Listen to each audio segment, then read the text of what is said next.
So today we are going to be talking about the bottlenecks in your business, more specifically, within your advertising. So there's a couple major bottlenecks that you really want to look out for.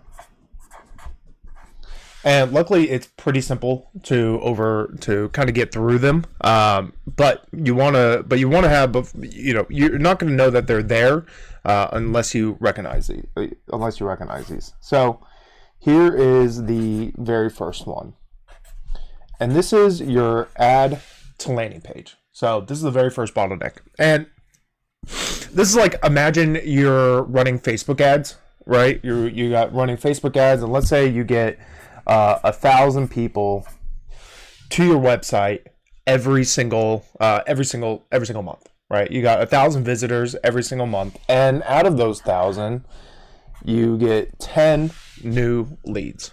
Well, that is going to be a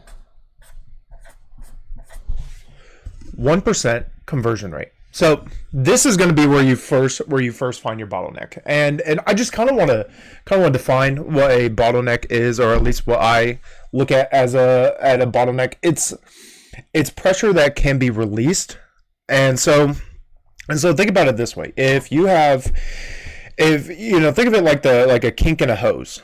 Right, you got water coming out of one end and then going on all the way out to the end of the hose.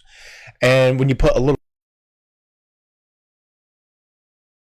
and right before you're going to go spray someone with it, you release it. So that's what a bottleneck is. And pinching these, and I would say untightening these bottlenecks, is what's going to make advertising a lot easier, all without having to spend any more money. So the biggest things that people try to get you to do is to spend more money. And I am about making your money more efficient rather than spending all of it. So this is going to be your first one.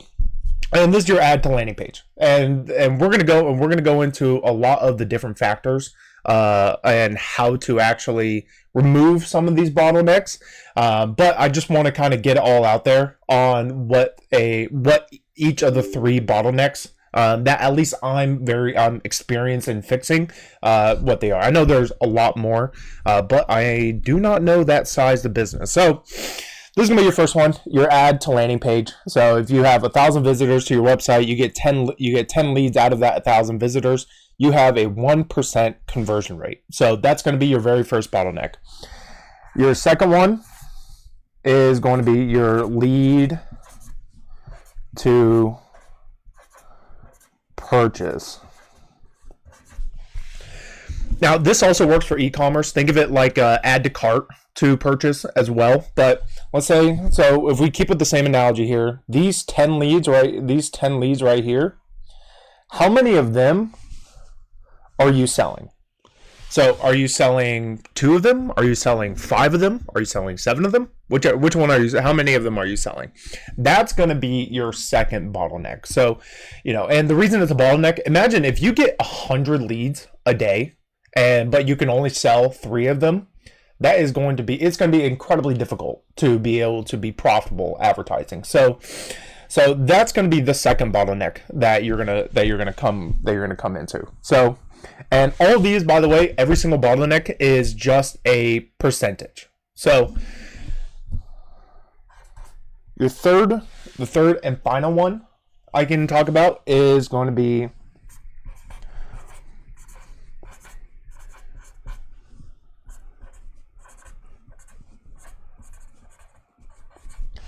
this is going to be your repeat purchase rate. So what does that mean? That is people who buy from you once, and are they coming back? Are they referring other people?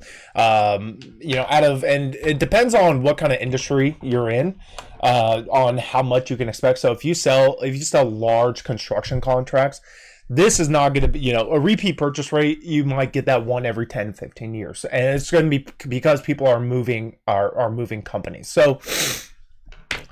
But for a lot of y'all, if you're an e-commerce business, or let's say you're I do MMA. So I go to an MMA gym, and if the MMA gym that I go to gets 20 new students every single month, and all at the same time 10 of them leave, he has a repeat purchase rate of 50%, or a lot of people call it churn. So repeat purchase is going to be the third and final bottleneck here. So let's go a little bit deeper into each of these.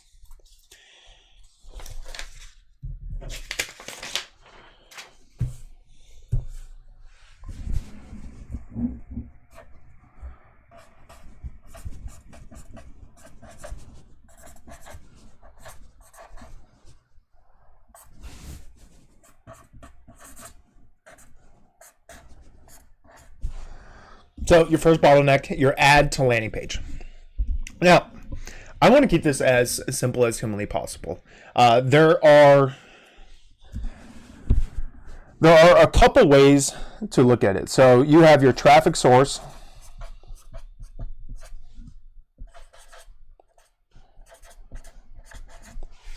Your traffic source, that is going to be either Facebook ads, organic social, like kind of how we are right now, YouTube ads, Google ads, Google Maps, even, and nowadays even AI and Chat GPT, all those guys are now going to be offering, becoming a source of traffic for your website. So your very first bottleneck here is probably the most, I would say, simple to fix, not the easiest, but it is the most simple to fix, as could just be a couple clicks of a button. So don't be alarmed, and I want to look at your ad accounts. What is your conversion rate? And that is the metric that this is known as, your conversion rate. What is that? And so if your conversion rate is, and it depends on, and once again, it is all dependent on industry. If your conversion rate is, let's say 1%, and you are an e-commerce company, it is going to be extremely, extremely difficult, especially in this day and age, to be able to actually advertise front-end ROAS.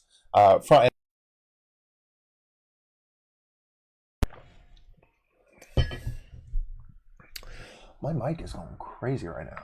What is going on? Why is it disconnecting? Okay, well, it seems to be working. Okay. And so back to it. Yeah, so the first part of the first bottleneck here, your add to landing page, just think of it also as your conversion rate. So if you have a 1% conversion rate, this is where the math breaks down. And that's why I would say that the very first bottleneck here is going to be the most simple, not easy, is because it's all just basic math. And it doesn't have to be, it's not as abstract as the next two that we're going to be going over here. So you want to first and foremost go by traffic source. So let's say you're running Facebook ads. Here, let me write this down. Let me jot all this down. So you have source 1, source 2, source 3. So we're going to go Facebook, Google, organic. So we're just gonna stick with these three traffic sources, and with Facebook. Now, I am saying Facebook as in Facebook ads, and your Facebook ads, you can expect a lower conversion rate. Just expect, and it's all going to go back into your costs. But with Facebook ads, you're going to expect a lower conversion rate because you are outward marketing. But the only thing that really matters, and the reason why the add to landing page is so important, is because you're spending money, you're putting money behind it. When you put money behind something, that's what you really want to pay attention to. And so, Facebook ads, you have a few different variables that go into the add to landing page bottleneck here. So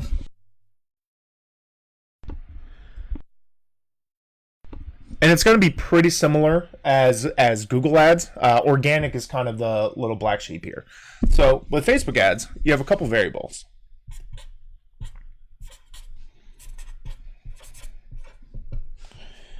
You have creative,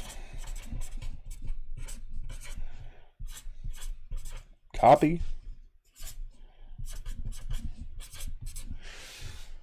You have your creative, your copy, and your offer. Those are going to be the most important pieces here. And so with your, and these are basically the three variables as to what is working and what's not. Hold on. Okay, and we're back. So back to this. Your ad to your very first bottleneck is your ad to landing page. Now, we're going over a couple different traffic sources here: Facebook, Google, Facebook ads, Google ads, and organic. And we're getting into your Facebook ads and the different and how you can fix them or do at least something different to help fix this bottleneck here.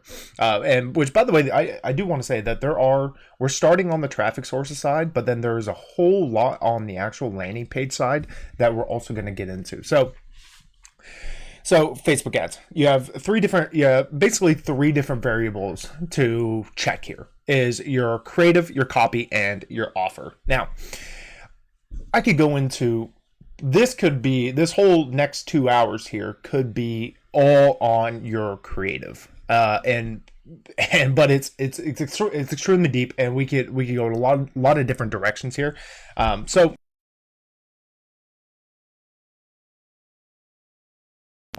Then we typically.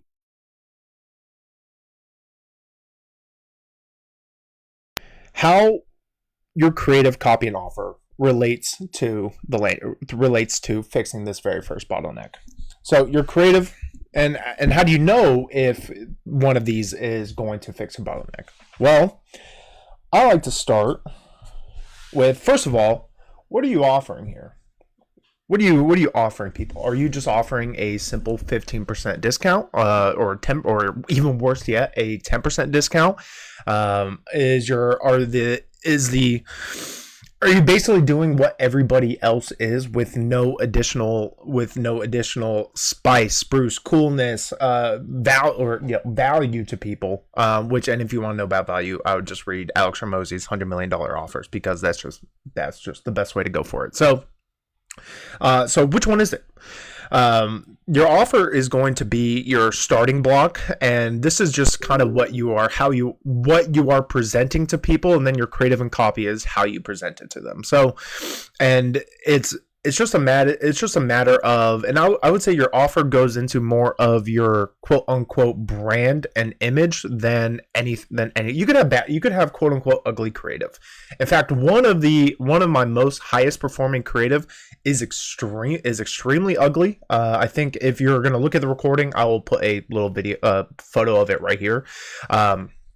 It's extremely ugly, but it's legitimately, the message across it was nostalgia that really resonated with people, got us anywhere between a 15 to 20x return. So your offer is really kind of putting how you present yourself to is what you are presenting yourself as. So this is going to be the first thing that I want you to look at here when you're spending money on Facebook ads. Start with what you are offering to people here, and so that's step one. Step two, I would say, is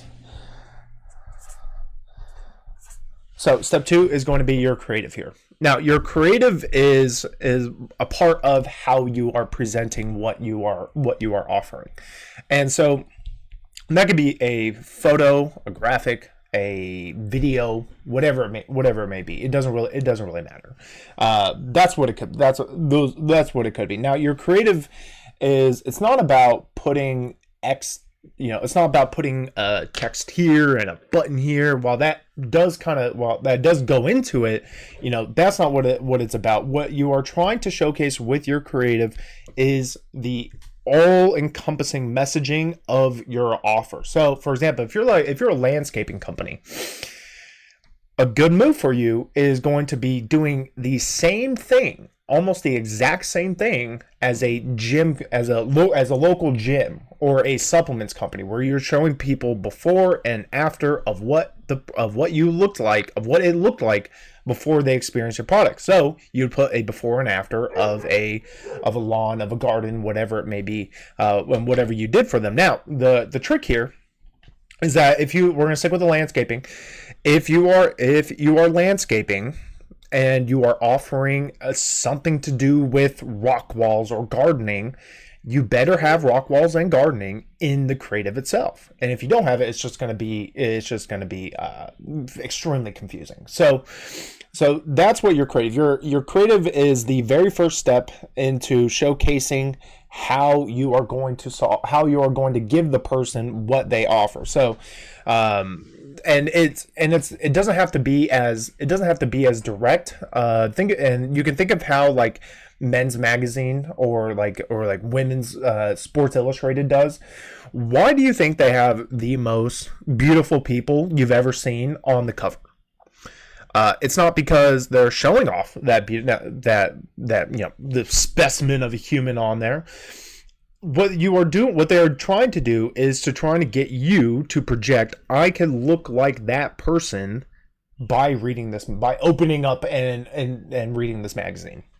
And so I know that's a little bit old school for y'all here, but what are you gonna do? So that's gonna be your very first. That's gonna be your very first one. You have to think about it like that. You have to think about it as, what am I telling these people when I show them this picture here? And I actually just did that for a client of mine called the Terrace Club, where that's what we're making when it comes to the creative. And so now your third and final piece is the offer. Is the copy here. And I like to use copy as increasing the hit of what you're offering and decreasing the objections that someone is going to have. So, for example, we can stick with the Terrace Club here.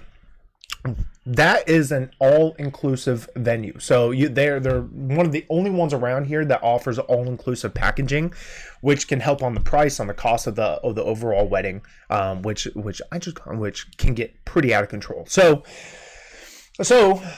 while our main piece that we are showing off, we are not showing off the all-inclusive packaging. That's not what's being shown at all. We are showing the venues, the people laughing, the people dancing, people walking, the brides walking down the aisle with their dad, everyone crying, all that stuff, right? We are invoking emotion through the creative of what that person can experience, and then the copy just expands on that. And then whatever objection that they may have to your service, like, and by the way, another piece on this is kind of who you're targeting, but we're not going to get into that. So your copy is just expanding on what you are offering, how you're offering it, and then covering the objections that someone might get to them, that someone might have, in order for them to not give them your contact information or buy whatever it may be. So that's kind of how I think of copy. So let me just for visual purposes here, offer,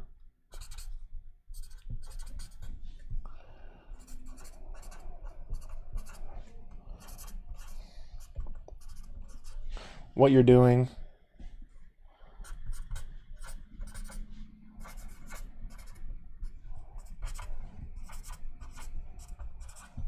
how you're doing.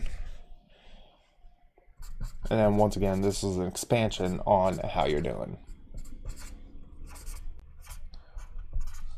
So this is going to be your very first bottleneck here, especially when it comes to Facebook ads. So this is the very first one. So, and I would look at similarly source to Google ads as Facebook ads, except for the only difference is going to be your keyword targeting. So this is how you fix the first one. This is how you fix your first bottleneck here. Is your offer good enough? Does your creative actually explain or showcase how they're going to receive, or the end result of what they're going to experience of what you're offering? And does the copy enhance that and negate the objections that the person you're showing your ad to is going to have? That's how you fix your first one. And let me actually we're not done here. I'm going to go into the landing page a little bit.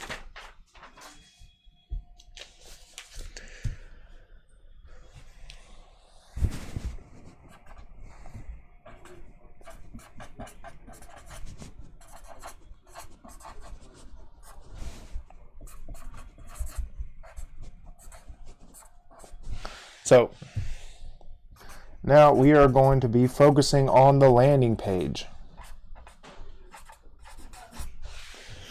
And people have a bit of a misconception. What's up, baby?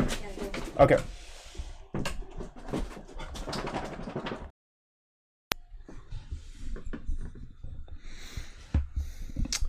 All right, and we're here. So now I want to talk about the other side of the very first bottleneck, which is your landing page.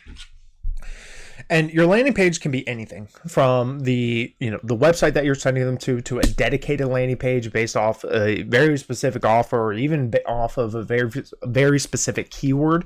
That's going to be your landing page can be anything. So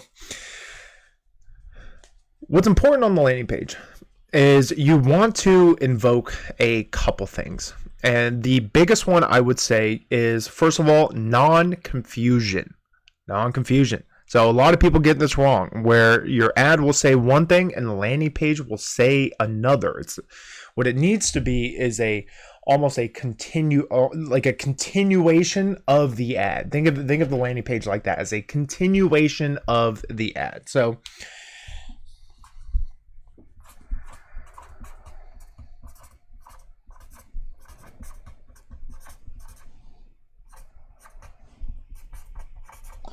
So that's your landing page. It's a continuation of an ad. A very similar thing as your copy, which is enforce the offer, enforce the messaging that the creative is saying, and negate the objections that person is going to have when they're thinking about purchasing or putting in their information for you. That's what your landing page is going to be. Is just going to be the continuation of that. So the biggest thing is, one, you want to make things. How do you have a good landing page?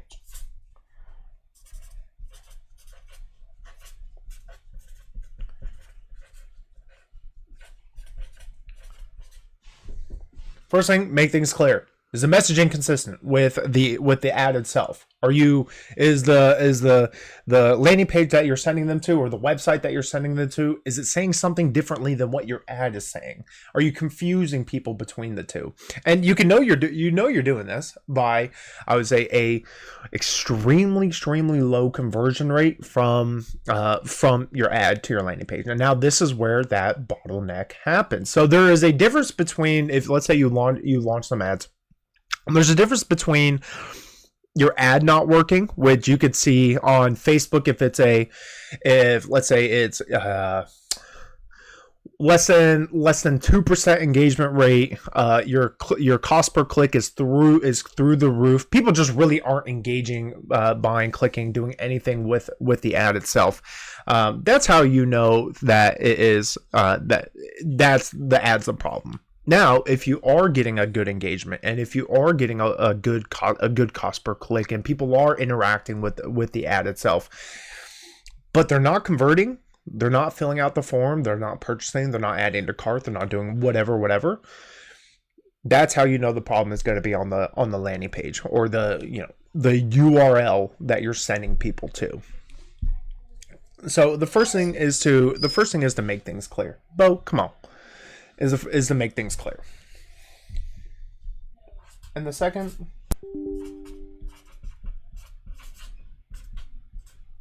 build trust. The amount of clients that I work with that do not have, and especially if you're a local business, but that do not have reviews on your website right there for people to see, is astounding. You are trying to build trust with the person who doesn't know who you are, or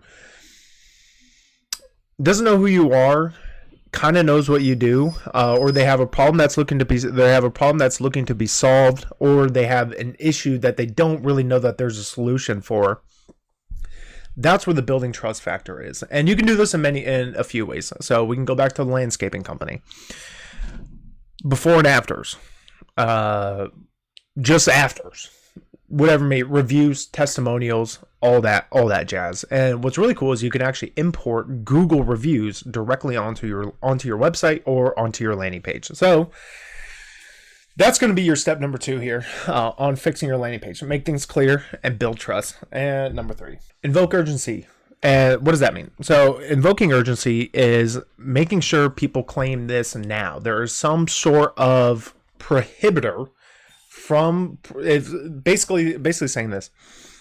If I don't commit X action now, I will miss out on Y bonus, deal, special, package, or whatever it may be. And so when you're invoking, and you don't want to like lie to people about this, but when you're invoking urgency, you are allowing people, you're telling people, hey, at least commit to something now, and so you can receive it. For example, for the Terrace Club, we're giving people $2,500 in free decoration if they book a tour with us. Not even if they buy, they don't have to buy, but we will give them, if they book a tour with us right now, or they give us their contact information and we can schedule something with them. If they decide to go with us, they will receive $2,500 off in decoration. So that's how you invoke urgency. Bo, come on, buddy. Relax. It's okay. Sorry, that's my dog. I had a little basset hound and we have people in the house and he does not like that. So, number 4.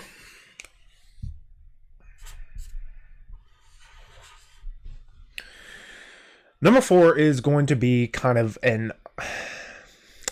like an optional thing, and it's more industry independent. So, like, if you're a local business, number 4 probably isn't going to apply to you. But if you are launching a new SaaS product, or you're launching a new physical product or info product, whatever it may be, the 4th one is going to apply to you much more than it's going to apply to like a small local business. And that is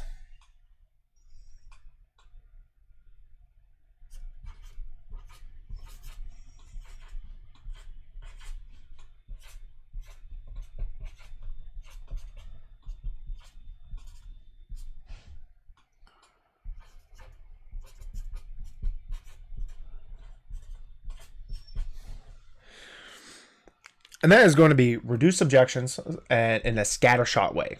And I know I didn't write that properly, but what are you going to do? So what does that mean? If you are launching a new product and you are doing something old in a new way with a new vehicle, you are inherently going to have extreme objections. And like if you're a gardening company or a landscaping company or roofing or whatever it may be, what these people are going to object to. I mean, you've been in the business for 5-10 years. You've been in this world forever. If you're a plumber, you've been in this world forever. You know what people are going to object to. But if you are launching something brand new, you have no idea. And so a move, for example, and you could look at just look at Russell Brunson's .com Secrets book.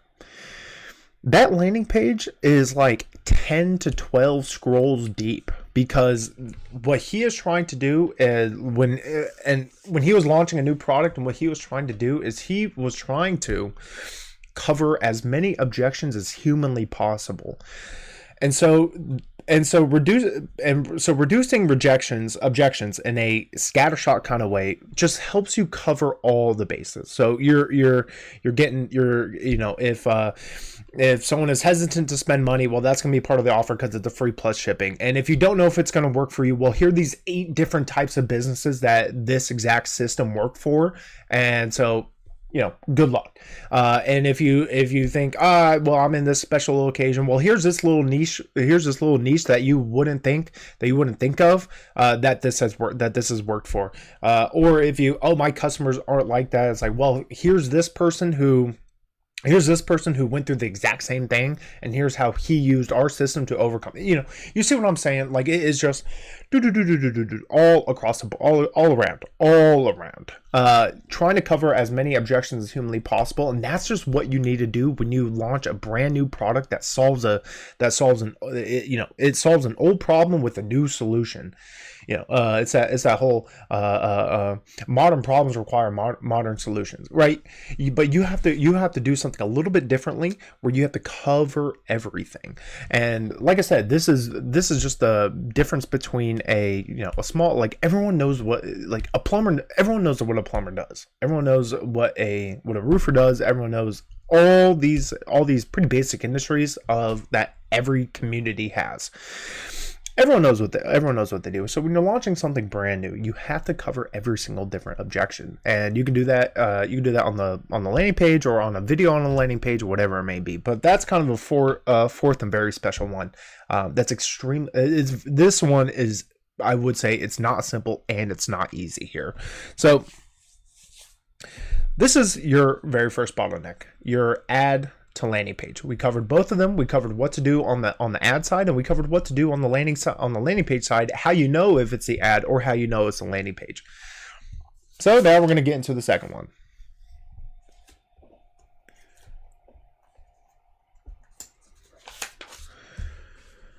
So your second bottleneck,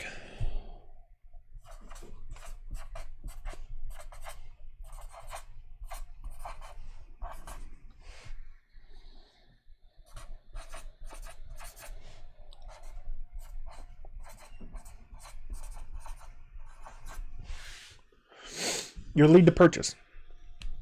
Now, let's say you fix the first one, and congratulations, you're getting a ton of leads at a really good cost per lead, or really good cost per added cart, or whatever it may be. Congratulations. But now, are you selling them? This is where you are making money now. And so there's a few different factors when it comes to selling them. Pretty simple. The very first one, you have no idea how annoying this is. The very first one has got to be the most annoying thing for to try and get someone to understand.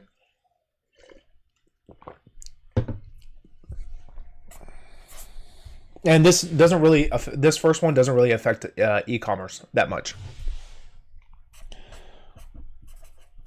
But it's time. Out to them. How many times are you reaching out to them?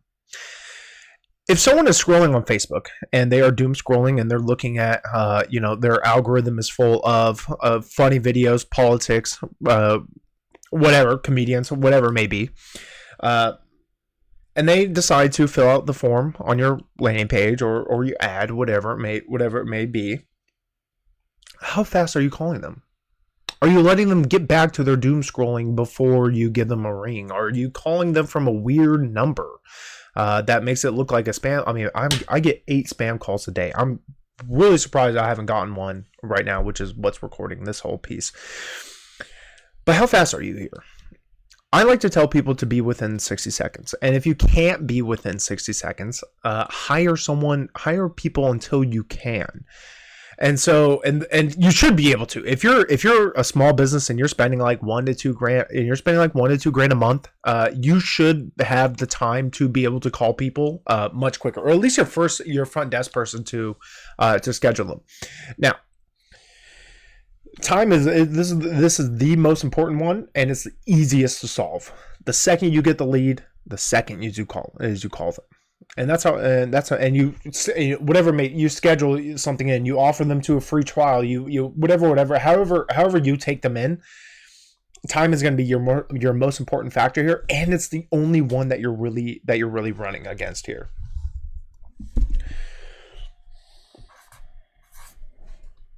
And don't worry, I'll be getting into the e-commerce piece as well. So, your tone. Now, when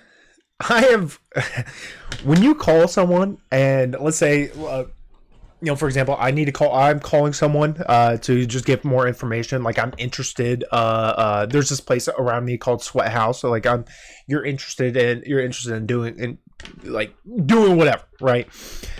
And if I call someone and I just get a Hello? What the fuck? Who am I talking to here? Who is this? Right? I don't even know if I called the right person. So, so your tone is a little bit more than being monotone or expressing, or you're quiet over here and you're loud over here.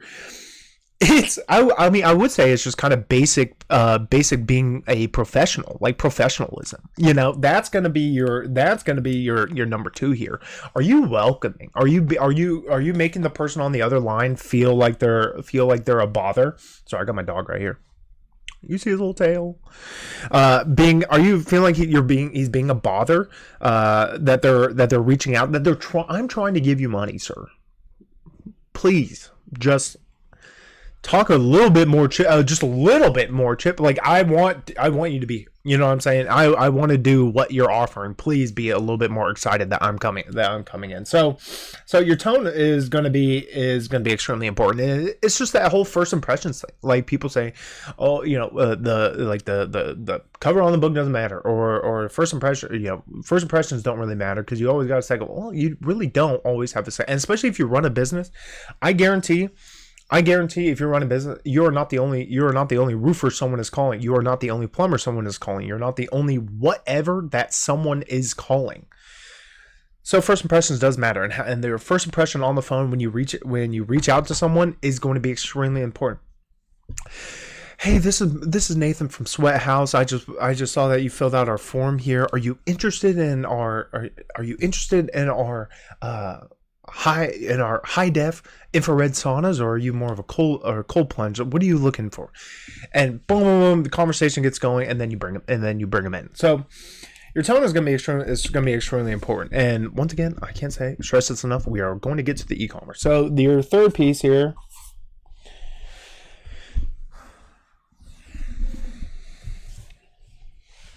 Your third piece for your lead to purchase, and this is, by the way, assuming that people are on the phone, that you're on the phone, that they're in some sort of system. I know you hear this all the time, but it's going to be your follow-up. Most of the time when people, and I tell clients this all the time, I work with a lot of med spas, so I tell them all the time.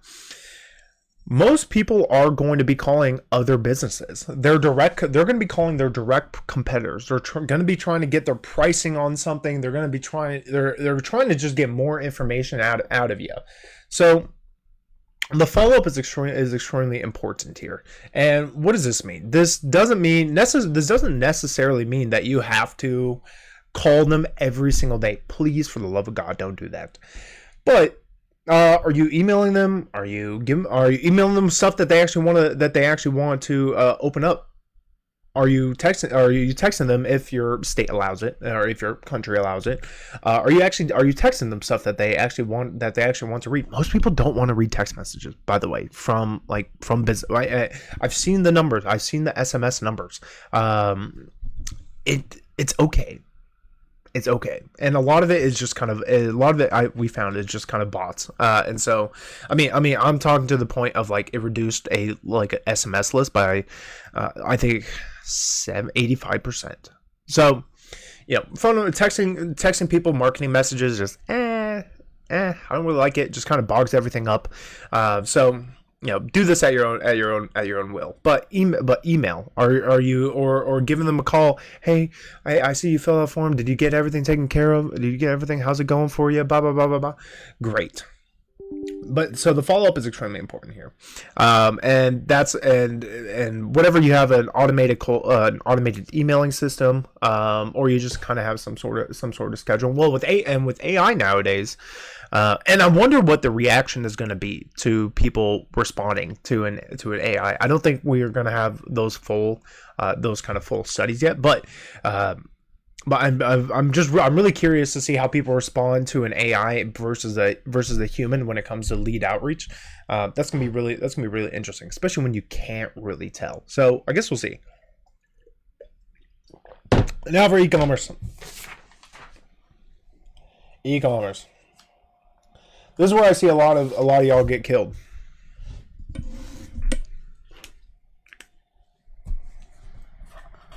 I see a lot of you guys getting killed.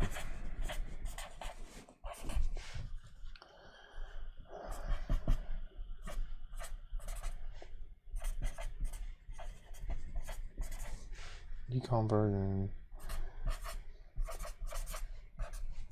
So it works a little bit differently with e-commerce.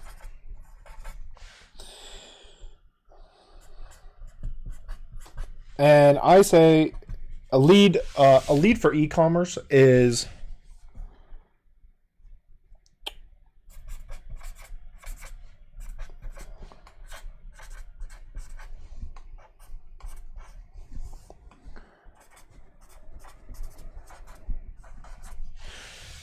add to cart to purchase. And I know that's pretty bad handwriting, but what are you going to do? So the add to cart to purchase rate is going to be one of the most valuable metrics that an e-commerce company has. Unless you're really large. If you're like bestbuy.com, I mean, maybe I don't know. But if you're not that, and you are a small brand, figuring your bottlenecks are going to align with lead generation, like a medical spa or a landscape or whatever it may be, but it's going to be a little bit different. So instead of a conversion rate, I like to look at the metric as an add to cart rate, and then for the first bottleneck, and then the second one is going to be a add to cart to purchase rate. So an add to cart rate, how many out of 100 people, how many of them are going to add an item to their cart or items to their cart?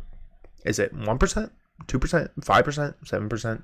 I would say a really good one, minimum, I would say is, and like I said, it's all dependent on the amount of traffic. So if you're like an Athletic Greens, if you're getting millions and millions and millions of visitors a month, these numbers are going to be a little bit skewed. But when you're working with what I work in direct response, I don't know when it comes to a brand spending $10 million on demand gen. I don't know that. I just know if you're like, hey, I am spending 3,000 and I need to make 10. How can we do that? That's what I'm good at. That's what I know. Very direct response marketing. So your add to cart to purchase rate. This is actually really difficult. This is probably one of the hardest ones to solve. But for example, let's say you get 100 people. Let's say you get 100 people coming to your website every single month, and 10 of them add to cart. Well, out of those 10, how many are purchasing? Because now this is where we're getting into the same thing as lead generation, where how many are you selling? This is where we're getting into the actual return on investment that you're going to receive from your ads. How many people that put an item in their cart are actually buying? And let's say 10 of them, and how many of them are going to do that? Is it 1? Is it 2? Is it 3? Well, I don't want to say it depends. I don't want to say that, but I will say that if 10 people add to cart and only one of them are purchasing, good luck. Good luck. It is going to be, you are going to have a bad time. And now this is a debated topic, but how do you fix this? So here's what I've seen. Here's what I've seen people do. So, easier checkout. And there's actually a couple sides to this coin here, or I guess it's less of a coin and more of like one of those, like, you know, like the old time measuring, like the scales, you know. There's two sides to this scale here. One is the rate of people who are add to cart to buying, and then the other side of that scale is going to be your average order value. And so, for example, if you are selling a $100 product over here and a $1,000 product over here, if you have a 50% add to cart to purchase rate here, that's $500. That's going to be $500. But then over here, if you have a if you have a 10%, that's going to be $1,000. You see what I'm saying? Like, there's two sides to the scale. There's two sides to the scale here. So you know, take this with and try to apply it with your specific situation here. So, easier checkout. How fast can people go from clicking the add to cart button to checking out? And how incentivized are they going to be to check out? Now, please, for the love of God, do not just. Every single e-commerce business does this, where they offer people 10% for an email in exchange for an email. A 10% on a $20 product is nothing. It's not going to be the deciding factor whether they buy from you or not. So how quick can they fill out their cart? Shopify makes this extremely easy, where if they have a just like a shop app account, they can do this extremely easy. So easier checkout. Number 2.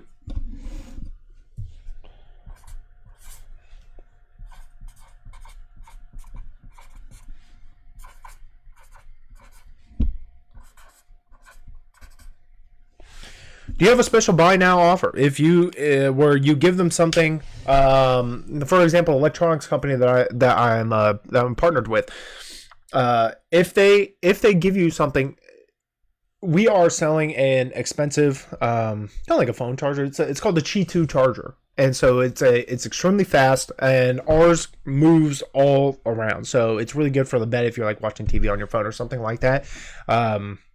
It's really good for that. And so something that we offer people is a bundle, and that we found works really well, is a bundle of extra cords. So a lot of people's chargers, I can show, well, I can't really show, but an old charger, you know how it'll kind of like break at the little end here for like the tip, and then you get at just the right angle, it'll work.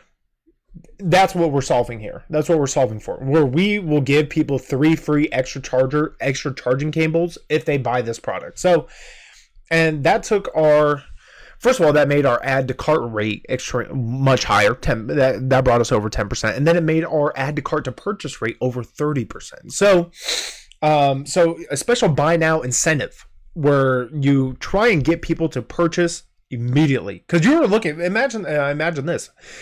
You are spending money on ads, and you want some sort of return on that ad. You have to make it. You need to make money. They don't need to buy your product. You need them to buy your product. Okay, so incentivize them to buy, not with just some basic 10%. You can get a little bit creative here, and Shopify offers you all the customization and fundamentals that you could possibly do. You just have to have a little bit of creativity that goes with it. So whether it's like a PDF or like a whole booklet or something, give them some sort of incentive to buy today. Because if you expand that over, if you incentivize one person to do that, imagine now you got 1,000. Now you have 10,000 people that you're offering this to. Especially when you're spending money, you want to make that money back. You can't just bank on 1x ROAS over and over and over again. It's just not going to work out for you. So you want to give them a special buy now incentive to get them to purchase from you today, and increase that add to cart to purchase rate. That is the rate that we are looking to increase here. And like I said, I do know, like I said, the other side of that is a higher price item. I did that $500,000 example or $100,000 example there, but this is just how to get her to that purchase point quickly. Now, number 3. Number 3 is actually the flip side is the other side of the scale here, where upsell. So now upsell can be anything. It can be you buy this product. Here's a great product here's something adjacent that goes with it, or here is if you like this, for a discount of 30-40% off, here is what kind of package or bundle that you can get. This is where you are increasing your average order value, and the difference between $100 and $150 average order value expanded out to hundreds of people is astronomical. It is legitimately one of the most exponential way to grow and to exponential way to increase your return on investment and your ROAS. And because there's a bunch of different things that you can do to decrease your cost per purchase or decrease your cost per lead. This is just one of the other ways that where you can do that actually affects, and you can do this if you're a lead gen company too, but this is one of the only things that you can do that actually affects your direct return on advertising, your direct return on overall investment here, is by upselling and by packaging and by bundling and by upgrading people. And you can do this in so many different, there's an infinite amount of ways that you can do this. Truly. For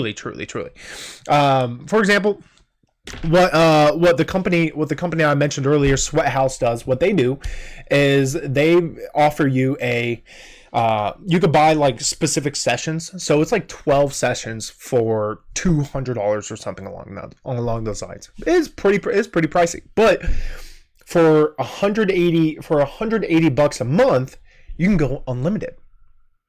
And so if you buy the sessions, they're going to try and upgrade you, and they're going to include the pricing in there. Whereas, you already bought 12 sessions worth $200. We're just going to credit that, and now you can come unlimited, but you're on the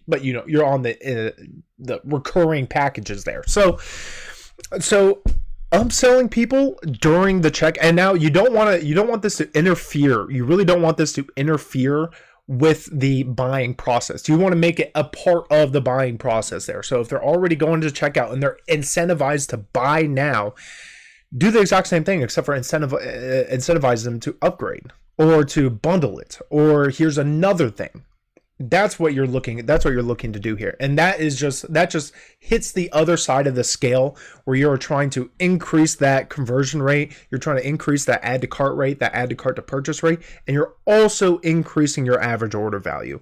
And from then on, it's really just basic math of if I know that I have a 7% add to cart rate and I have a 30% add to cart to purchase rate, what do I need how much money do they need to spend to be able to make our ads that we're spending profitable? And that's just the very basic math that comes with it. This is just the science behind it. This is the science behind advertising here. So for the second bottleneck here, the e-com version, the lead to purchase rate, is you want an easier checkout. How easy is it for me to actually give you money? If it's hard for me to give you money, I'm not going to do it. And and I get fanatic about things. So, but I'm not going to give you money.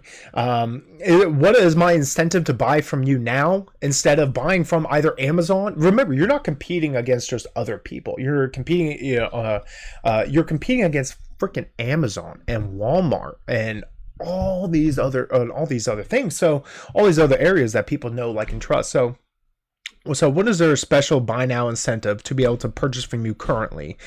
Third is the upsell. And this is the other side of that scale here, where how can I increase my average order value without making the checkout harder, and without negating that incentive that we gave to them. So how can I upsell them? What other things can I offer? What can I package together? What can I upgrade them to for a discounted price if they do it today, if they do it right now, that will get someone to complete the easier checkout, and gives someone to take the special buy now incentive and get them to upsell and buy more from you.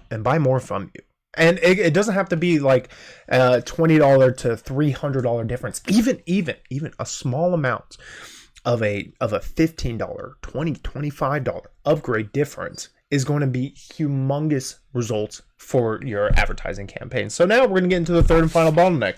And this one's really the most abstract here. So the first one is all math. The second one is a little bit is math and a little bit of creativity, with a little abstraction with the tone and everything along those lines. Sorry, I'm having trouble getting this piece of paper here. But your third and final bottleneck is going to be your repeat purchase rate. Now, this is going to be more for the overall health of your business.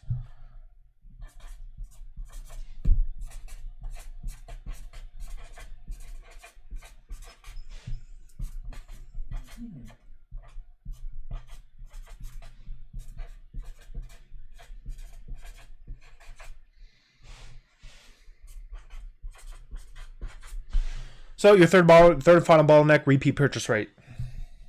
This one, I don't even know how much drawing there's going to be on this one. This one just might be explaining.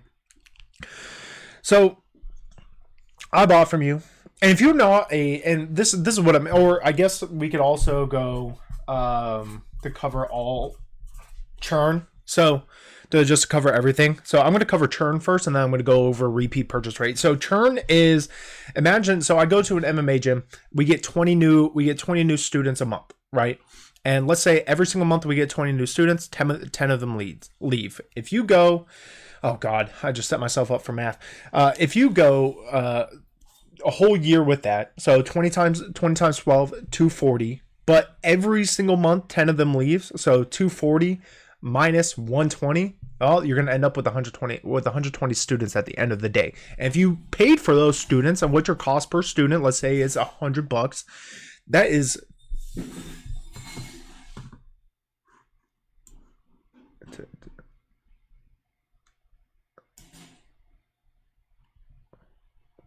and if you pay for those students, let's say cost per student is $100. That is $11,200 that you are missing out on. Did I do that math right? I'm pretty sure I did that. 12,000? 120?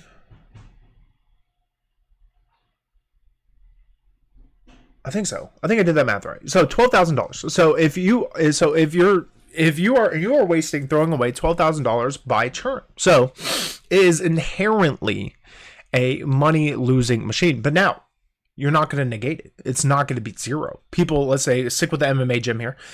People are going to move away. People are going to go to school. People are going to go and do different things. They're going to have different jobs, yada, yada, yada.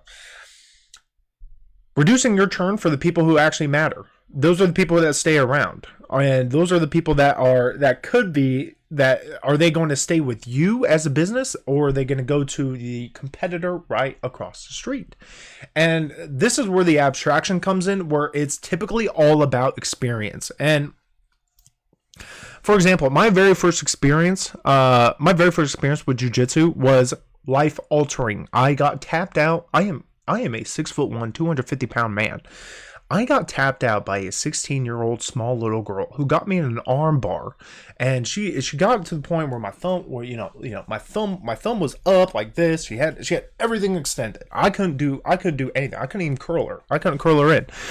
And so my very first experience was, I need to learn how to do this. I need to come back and I need to figure this out.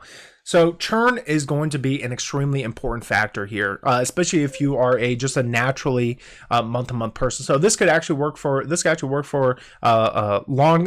companies, MMA gyms, jiu-jitsu gyms, regular weightlifting gyms, barbershops, salons, whatever it may be. Typically speaking, when you go and get something done either at a specific frequency, so either every week, every month, every 6 months, whatever it may be, that's for you. And that's going to be for your specific business. Someone like, I don't need to have a plumber on retainer. I don't have to do that. I need to have, and so it's going to be but if I do call a plumber, is it going to be you? Are you going to be the person? Because I had a great experience the very last time I worked with you. I had a great deal. You had a great offer that I really enjoyed. You gave me everything I needed and nothing I didn't. And now I had a great first time experience with you. Now, am I going to have a second? Am I going to come back for a second? Of course I am. So that's going to be your most important. This is going to be this is just more kind of general business stuff, but this is going to be probably one of the most important things. Is going to be your repeat purchase rate and your churn rate. Now, we cover churn when you are a naturally speaking people come every single month. So similar frequency. We cover churn. And we know that it is about giving, especially your first time experience. Your first time experience, one great experience, especially if it's your first time, can make up for the next two. And I don't have any data on this, but it can make up for the next two if you have two poor experiences or less than great experiences the next couple of times. So now your repeat purchase rate. If you are an e-commerce company, right? Am I going to buy another shirt from you? I have gym clothes. I have gym clothes, and there's only one real brand that of like belts and wrist straps and everything that I wear, and it's called Harbinger. So Harbinger is they keep stuff very basic. And it's less for looks, I would say, and more for actual toughness around using the weights. It's the only wrist strap that I actually feel comfortable where I can almost just kind of let it dangle a little bit. And it's the only belt that feels good to me, where I feel like I don't have to, it keeps everything nice and tight in there. So I will buy their products, and those are the only kind of gym, that's the only gym company products that I will actually buy. So, like I said, this is gonna be very abstract, but there are a few pointers, I would say, or a few like look there to know if you're doing a good job, I would say, and so let's get those out. Reviews.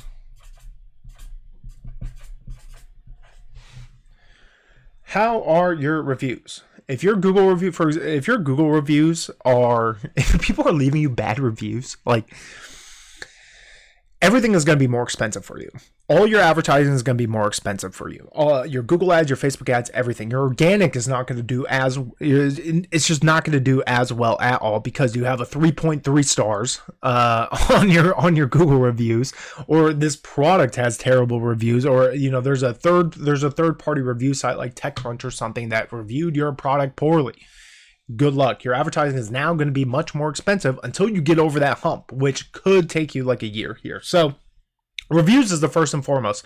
I check everyone's reviews. If I'm going to go and I'm like, shit, I need this, I need that, I need this, I'm going to look up where I can get those, and I'm going to look at the business's reviews, and it's like, great experience, or had a bad experience and they solved this. Phenomenal. I'm going to go to. But I'm not even looking at the people who are a 3-star. I'm not even looking at the people who are on the second page here. So your reviews is going to be the very first indicator, I would say, to know if you're doing a good job, to know if you have a good repeat purchase rate. Your second one.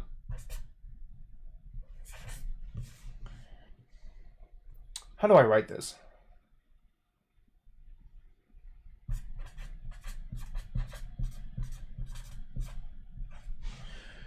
Your second one's going to be referrals. Now, are people referring their friends to you? Are they trying to invite people in? I have tried to talk to every single person at my gym to come into the MMA gym that I go to, because it's just that good, and it's just that much fun with the friends. So,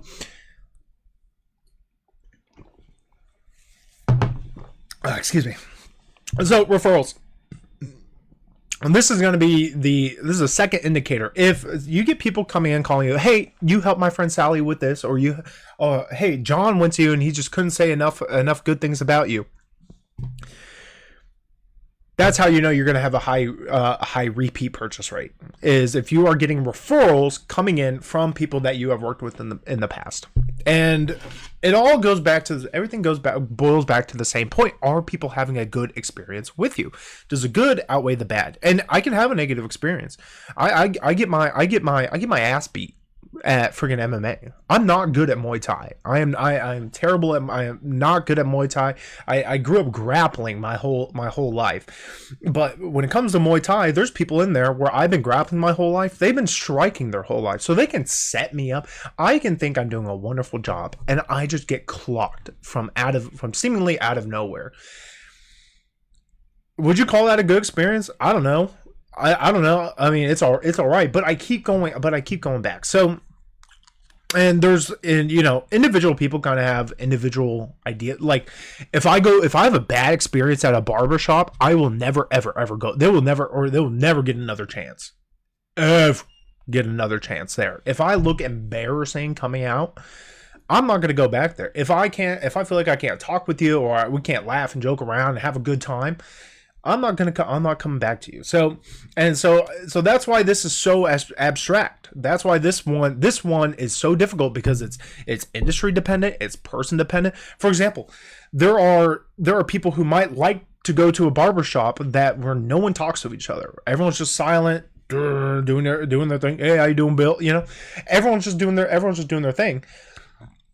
I prefer to go to a more joy, like a not joyous, but more bubbly place where it's like, oh yeah, we can laugh, we can joke around, we can have a good time. So it's all kind of who you are, who your market is dependent here. But your second indicator that you're going to have a high repeat purchase rate is referrals, and your third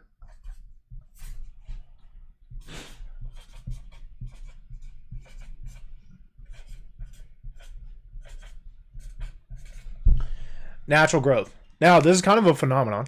What do I mean by natural growth? Natural growth is seeming, because you're not going to know. You're not going to know. You're not going to know. Sometimes people aren't going to tell you, hey, my friend, whatever, referred me to you. Or, they're not going to know any of that. But are you naturally, month over month, or whatever your kind of like period is, so it could be every 6 months, by the way. I'm just saying month over month because it's easiest. Every month or every couple of months, are you seeing just natural, I had 5 customers, now I have 8, now I have 13, now I got 20? Are you just seeing a natural growth month over month, time period over time period? Are you seeing a growth there? If you are, then you're probably going to have a high repeat. Then your repeat purchase rate is probably going to be pretty high. It's probably going to be good, at least neutral. And like I said, guys, this is the most abstract. This is one of the more abstract concepts here. Is your repeat purchase rate, because it's all about experience, and an individual experience can't really be measured that well. We can only measure how many reviews we're getting, are we getting referrals, and what is our natural growth month over month, or time period over time period. That's what we can measure, and that's why I put things in this way, because I like to make things a little bit more measurable, because then you can actually do something. If you're getting bad reviews, no referrals, and you have natural decline, natural degrowth, time period over time period, well, what can you do about it? How can you improve that person's experience? That's what that's going to be about. So your third bottleneck that's going to really hinder your advertising is that repeat purchase rate. And it's just because, if you live in a community of 10,000 people and 100 people go to your shop, let's say, and 50 of them have a bad experience, those 50 are going to tell 2 people each, which is 100 people, about that bad experience, which could easily spread. So that's why it's a bottleneck when it comes to your advertising, because it does affect your advertising spend, and it does affect the actual effectiveness of your advertising. So those are your 3 bottlenecks: your add to landing page, your lead to purchase, or add to cart to purchase, or back to your add to landing page, your add to cart, and then your third and final is your repeat purchase rate. Those are the 3 bottlenecks that must be fixed, and you will see the beauty of a fix. See, I've been advertising for 8 years, and I've had two grand slams out of the park, and you don't know why. It's not because of me. It's not because of anything extra special that I'm doing. It is because our offer it's because all 3 bottlenecks were fixed. Our offer was phenomenal. Our creative really spoke to them, and our copy negated the objections. And then to the second thing, it was extremely easy to buy. They could spend a lot of money very easily. Think of it like Costco, how you can go in and I'm only trying to buy 2 things, and you have a cart full of things. Now you're spent $500. And they gave me and they gave incentives to purchase now, where it was extremely expensive product. And if they bought then they got free shipping, which on a $2,000 custom piece, shipping was typically $150-ish. So it was actually really important. So it was actually a big deal. So and then they had great reviews. They've been around for 20 years. A U.S. American made company. They had no churn. Almost virtually no churn, and they just grew over time, year over year, where they eventually plateaued, because they've just been around for so long, and there's only such a market for this specific thing. So so I hit a grand slam because of that. And so that's how you do it. That's how you do extremely well on a smaller budget. You don't need a big budget. If you are offering something great and you're showcasing that offer and you're giving and the website talks about it and you're negating the objections that someone is going to have, and then you give that person who comes in a great first time experience, that's all you need. Truly, that's all you need. So that's everything. That's the bottlenecks.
So that is the end. That is the 3 bottlenecks that you're going to experience advertising.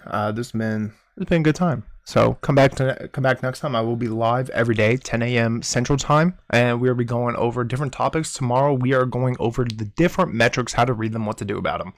That's everything, and I will see y'all later. Bye.